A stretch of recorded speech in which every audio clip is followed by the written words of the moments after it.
شروع اللہ تعالیٰ کے نام سے جو بڑا مہربان اور نہایت رحم کرنے والا ہے۔ السلام علیکم پیارے بچوں، کیسے ہیں آپ سب لوگ؟ مجھے امید ہے صحت مند اور تندرست ہوں گے اور زندگی کی نعمتوں سے خوب لطف اندوز ہو رہے ہوں گے۔ میں ہوں آپ کی معلمہ ہنا، اور بچوں آج ہم پڑھیں گے جماعت ہشتم اردو کی کتاب میں سے اس کا باب سوم، جس کا عنوان ہے اقبالیات و شخصیات۔ بچوں آج اس باب کا ہم پڑھیں گے سبق 3 اس کا لیکچر نمبر 5، اور ہمارے سبق کا عنوان ہے سلطان محمد فاتح۔ بچوں ہمارا جو آج کا حاصل تعلم ہے وہ ہے املا کو صحت اور رفتار کے ساتھ آپ تحریر کر سکیں گے، اور یہ حاصل تعلم ملے گا آپ کو لکھنا کی فہرست میں۔ اپنے سبق کو شروع کرنے سے پہلے ہم کیا کرتے ہیں؟ جی بالکل، ہم اس کی وضاحت دیکھتے ہیں اسلامی نقطہ نظر کے حوالے سے۔ قرآن مجید کو اللہ تعالیٰ نے تمام انسانوں کی ہدایت اور رہنمائی کے لیے نازل فرمایا ہے، مگر اس کے آیات کو اس انداز سے لکھنا کہ لوگوں کو پڑھنے اور سمجھنے میں دشواریوں اور ہدایت کا راستہ بند ہو جائے، یہ انداز تحریر غلط ہے، بلکہ اس کی آیات کو لکھتے ہوئے یہ مقصد پیش نگاہ ہو کہ پڑھنے والے کو بآسانی سمجھ آ جائے اور اس سے ہدایت پا سکے۔ کیونکہ بچوں ہمارا جو آج کا حاصل تعلم ہے وہ بھی لکھنا سے متعلق ہے، لہٰذا اسلامی نقطہ نظر کی وضاحت بھی اسی سے متعلق ہے۔ اب ہم بڑھیں گے اپنے آج کے سبق کی طرف، لیکن اس سے پہلے ایک چھوٹی سی سرگرمی۔ معلم جماعت کے 5 طالب علموں کو سامنے بلائیں گے اور ان سے درج ذیل الفاظ تختہ تحریر پر لکھوائیں گے۔ معلم اس سے مختلف الفاظ بھی لکھوا سکتے ہیں۔ تختہ تحریر پر الفاظ لکھتے ہوئے معلم خوش خطی کو پیش نگاہ رکھیں گے۔ جو بھی الفاظ معلم بچوں کو لکھنے کے لیے دیں گے، سب سے اہم اصول کیا سامنے رکھیں گے کہ الفاظ تختہ تحریر پر خوش خط لکھے جائیں۔ یہاں پر ویڈیو کو روکے اور اس سرگرمی کو سر انجام دیں۔ بہت خوب پیارے بچوں، اب ہم بڑھیں گے اپنے آج کے سبق کی طرف۔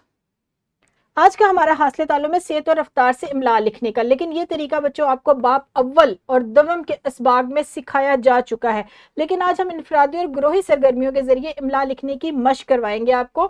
سب سے پہلے جو سرگرمی آپ کریں گے وہ یہ ہوگی کہ املا لکھنے کی جو ہدایات گزشتہ ابواب میں آپ کو پڑھائی جا چکی ہیں، معلم اس سے متعلق ہر طالب علم سے سوال پوچھیں گے۔ سوال کچھ اس نوعیت کے بھی ہو سکتے ہیں اور اس سے مختلف بھی ہو سکتے ہیں کہ املا کی درست رفتار سے کیا مراد ہے، عبارت کی املا لکھتے ہوئے کن باتوں کو ملحوظ خاطر رکھنا چاہیے۔ یہاں پر ویڈیو کو روکے، معلم جو آپ سے سوالات پوچھے ان کے درست جواب دیجئے۔ شاباش بچوں، اب ہم بڑھیں گے اپنی دوسری سرگرمی کی طرف۔ طلبہ جوڑوں کی صورت میں بیٹھ کر سبق 3.3 کے 5 سطور پر مشتمل کسی ایک اقتباس کی عبارت کی املا ایک دوسرے کو لکھوائیں گے۔ معلم یا معلمہ املا کے لیے وقت مقرر کریں گے اور مقررہ وقت پہ جماعت کو املا لکھنے کا موقع دیں گے تاکہ ہر طالب علم کی املا لکھنے کی رفتار کا جائزہ لیا جا سکے۔ 5 سطور پر مشتمل آپ نے کیا کرنا ہے؟ املا لکھوانی ہے، لیکن اس میں آپ نے وقت کا بہت خیال رکھنا ہے تاکہ املا لکھتے ہوئے رفتار کا جائزہ لیا جا سکے۔ یہاں پر ویڈیو کو روکیں اور اس سرگرمی کو سر انجام دیں۔ شاباش بچوں، اب ہم بڑھیں گے اپنے سبق کے دوسرے حصے کی طرف جو کہ ہے مشق کا سوال۔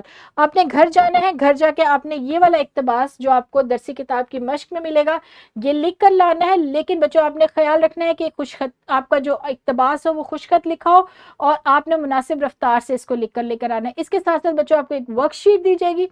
اس ورک شیٹ میں آپ کو ایک لنک ملے گا، آپ نے وہ لنک کھولنا ہے۔ لنک کھول کر آپ نے اس میں جو موجود مواد ہے سن کر لکھنا ہے۔ آپ نے وقت کا بھی دھیان رکھنا ہے اور خوش خطی کا بھی دھیان رکھنا ہے۔ جی بچوں، یہاں پر ہم اپنے سبق کو ختم کریں گے اس امید اور یقین کے ساتھ کہ آپ کو آج کا سبق بہت پسند آیا ہوگا اور آپ املا لکھنا بہت اچھے طریقے سے سیکھ گئے ہوں گے۔ کل ملیں گے دوبارہ ایک نئے سبق میں، تب تک اپنا بہت سارا خیال رکھیے گا۔ خدا حافظ، شکریہ۔